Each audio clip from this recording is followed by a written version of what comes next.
हाँ जी। तो कल वाली क्लास में हमने क्या पढ़ा था? वैसे कल तो कई राजा पढ़ लिए थे हमने, एक बार रिवीजन करवा दूं मैं आपका फटाफट जल्दी से। तो प्रताप के बाद शुरू किया था हमने। तो पहले बड़े राजा तो पढ़ा हमने अमर सिंह, प्रताप का बेटा ही था अमर सिंह। जहांगीर के साथ संधि कर लेता है 1615 के अंदर, वो पढ़ा था हमने उसके बारे में। 5 फरवरी 1615 को संधि हो गई थी। संधि का प्रस्ताव लेके इधर से गए थे शुभकरण पंवार और हरिदास झाला। उधर से खुर्रम, जिसको हम शाहजहां कहते हैं, वो आया हुआ था। संधि में कहा कि मेवाड़ का राणा जो है, किंग जो है, वो मुगल कोर्ट में नहीं जाएगा, उसकी जगह प्रिंस जाएगा। और प्रिंस जब जाएगा तो अपने साथ में 1000 कैवलरी सोल्जर लेके जाएगा। आपको जो चित्तौड़ का किला है वो वापस दे देंगे, रिटर्न किया जाएगा आपको, पर आप उसका रिनोवेशन या रिकंस्ट्रक्शन नहीं करवा सकते। और मुगलों के मेवाड़ वालों के बीच में किसी भी प्रकार का कोई भी मैरिटल रिलेशन स्टेब्लिश नहीं किया जाएगा। तो प्रिंस कर्ण सिंह इधर से गया था। जहांगीर ने बड़ा सम्मान सत्कार किया उसको, 5000 का उसको मनसबदार बनाया गया था। थॉमस रो लिखता है, सर थॉमस रो जो अंग्रेजों का एक राजदूत था जहांगीर के दरबार में, वो लिखता है कि जो मेवाड़ के किंग्स थे उनको मुगलों ने अपने इंडिपेंडेंट तो बनाया था, अपने अंडर तो ले लिया था, लेकिन ताकत से नहीं लिया था, बुद्धि द्वारा लिया था, कि not by force but by wisdom उनको लिया गया था। ऐसा थॉमस रो लिख के गया था। शाहजहां के टाइम की अपने एक अजमेर की मस्जिद है शाहजहानी मस्जिद, उसमें भी इस बात का उल्लेख है कि मैं गया था और मैंने वहां पे जाके मेवाड़ वालों पर अपना नियंत्रण स्थापित कर लिया था। हालांकि कहते हैं कि अमर सिंह जी संधि से बड़े निराश हुए थे और अमर सिंह जी उसके बाद ये जगह ही छोड़ गए थे उदयपुर वाली, और नौचौकी नाम की जगह पे जाके रहने लग गए थे। बाद में इस नौचौकी पे जब महाराणा राज सिंह ने राजसमंद झील बनवाई थी, और बाद में अमर सिंह जी की जो छतरी है वो आहड़ के अंदर बनाई गई थी। आहड़ में मेवाड़ महाराणाओं में सबसे पहले छतरी अमर सिंह की बनी थी, उसके बाद सबकी आहड़ के अंदर बनाई गई थी। ये बात पढ़ी थी। फिर उसके बाद हमने उस संधि का महत्व भी पढ़ा था कि जो स्वतंत्रता की भावना है, जो फीलिंग ऑफ फ्रीडम है, कहीं ना कहीं इंडिपेंडेंस है, उसका डिक्लाइन हुआ था। पर जब पीसफुल एनवायरनमेंट प्रिवेल्ड हुआ तो उससे कल्चरल एक्टिविटीज को प्रमोशन मिला था। फिर उसके बाद अगला राजा हमने कौन सा पढ़ा था अमर सिंह के बाद में? कर्ण सिंह ही पढ़ लिया था। कर्ण सिंह के टाइम में अब उदयपुर जब राजधानी हो गई, चावंड 28 साल राजधानी रही थी, अब उदयपुर राजधानी आ गई थी। तो उदयपुर में बाद में उन्होंने कर्ण विलास महल बनवाए थे, दिलखुश महल बनवाए थे, जग मंदिर का निर्माण शुरू करवाया था। हालांकि पूरा उनके बेटे जगत सिंह ने करवाया, इसलिए उसका नाम जग मंदिर है, पिछोला झील के अंदर।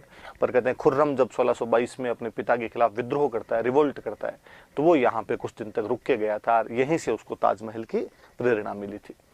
फिर जगत सिंह जब बने तो जगत सिंह ने उस जग मंदिर को पूरा करवा दिया था। एक पुरी के जगन्नाथ मंदिर की तरह अपने यहाँ पर एक बहुत भव्य जगन्नाथ मंदिर है, जगदीश मंदिर बनाया गया, इसे ड्रीम टेम्पल, सपनों में बना मंदिर भी हम कहते हैं। और उसको बनाने वाले थे अर्जुन, भाणा और मुकुंद, वो उसके आर्किटेक्ट थे। उसकी जो यूलोजी प्रशस्ति लगी हुई है उसे कृष्ण भट्ट ने लिखा था, हल्दी घाटी युद्ध का जिक्र करती है वो प्रशस्ति।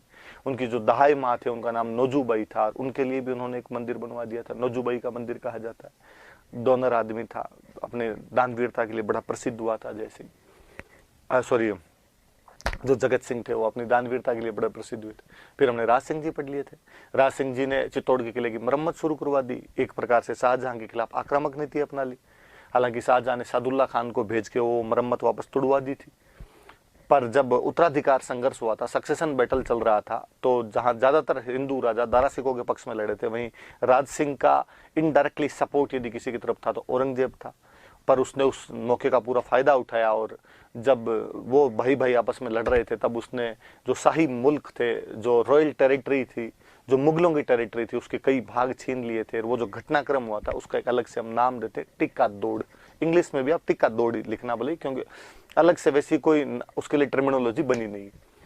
अच्छा, फिर हमने पढ़ा कि जब औरंगजेब एक बार राजा बन गया तो फिर उससे खूब पंगे लिए थे राज सिंह ने। जब औरंगजेब जजिया कर लगाता है 1769 में, उसका विरोध किया था। 1669 में औरंगजेब की इच्छा के विरुद्ध रूपनगढ़ की राजकुमारी चारुमती के साथ शादी कर ली थी। जो जोधपुर का राजा था अजीत सिंह, उसको अपने यहाँ पर शरण दी थी, और औरंगजेब के खिलाफ मारवाड़ और मेवाड़ ने गठबंधन कर लिया था एक तरीके से, जिसको हम राठौड़ सिसोदिया अलायंस कहते हैं, राठौड़ सिसोदिया कोलोब्रेशन कहा जाता है। इसमें राठौड़ का मतलब अजीत सिंह अर्थात मारवाड़ का राजा, सिसोदिया का मतलब राज सिंह अर्थात मेवाड़ का राजा। और किसके खिलाफ कर रहे हैं? तो औरंगजेब के खिलाफ वो गठबंधन कर रहे थे। ऐलान करवाया था कि जहां कहीं पे मंदिर टूट रहे हो तो मेरे पास आया जाए। मैं मंदिर टूटने नहीं दूंगा, मूर्तियां यहाँ स्थापित करवा दूंगा। स्थापित करवाए उन्होंने कई। श्रीनाथ जी का मंदिर सिहाड़ में, आज भी उसको नाथ द्वारा कहते हैं। द्वारिकाधीश का मंदिर कांकरोली के अंदर करवाया गया था। आपके अंबा माता का मंदिर है जो उदयपुर में बनवाया गया था। और जब चारुमती से शादी करने के लिए गए थे तो उसी टाइम की वो घटना है कि हाड़ी रानी सहल कंवर ने मेवाड़ के सेनापति सलुम्बर के रतन सिंह चुंडावत को अपना सिर काट कर दे दिया था। तो वो सिर काट के निशानी के रूप में दिया था। राजस्थानी में निशानी को बोलते हैं सेनानी, इसलिए सेनानी नाम की कविता है और वो कविता लिखने वाले हुए मेघराज मुकुल। फिर हमने पढ़ा कि उन्होंने कई झीलें बनवाई थी। उनकी माता ने जाना सागर तालाब बनवा दिया। उनकी रानी, उसको बड़ी तालाब भी कहते हैं। उनकी रानी रामरस दे थे, उन्होंने एक त्रिमुखी बावड़ी बनवा दी। खुद ने राजसमंद झील बनवाई थी, मैंने बताया था।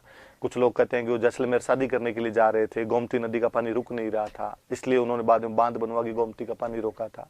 कई कहते हैं कि नहीं, प्रायश्चित, पापों का प्रायश्चित करने के लिए उन्होंने वहां पर वो रिग्रेट फील हुआ था, इसलिए उन्होंने वहां पे ब्राह्मण के कहने पर उस झील का निर्माण करवाया था। और वैसे कहते हैं कि फेमिन, उस टाइम अकाल पड़ा हुआ था तो फेमिन रिलीफ वर्क्स चलाए गए थे। उस समय अकाल राहत कार्य चलाए गए थे 1662 से लेकर 1676 के बीच, तब वो झील बनवाई गई थी।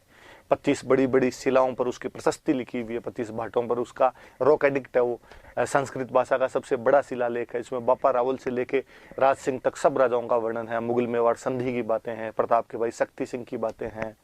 उसमें आपके ये अकाल राहत कार्यों का वर्णन किया गया है। रणछोड़ भट्ट तेलंग उसके वो है, राइटर है।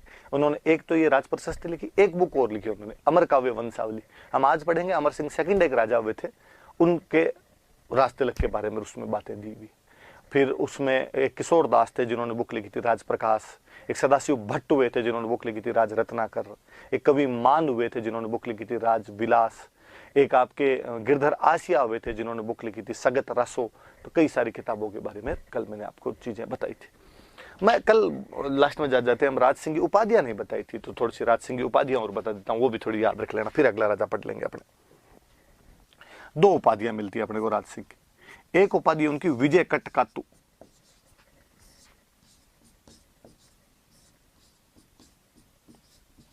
विजय कटकातु, और एक उपाधि उनकी हाइड्रोलिक रूलर।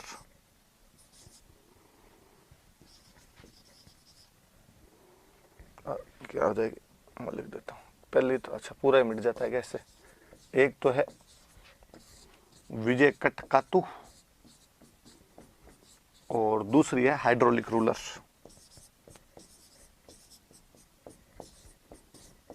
हाइड्रो मतलब वही पानी, तो जल की व्यवस्था करवाई, इस वजह से तो हाइड्रोलिक रूलर। कटक, कटक का मतलब होता है सेना, तो विजय कटक सेना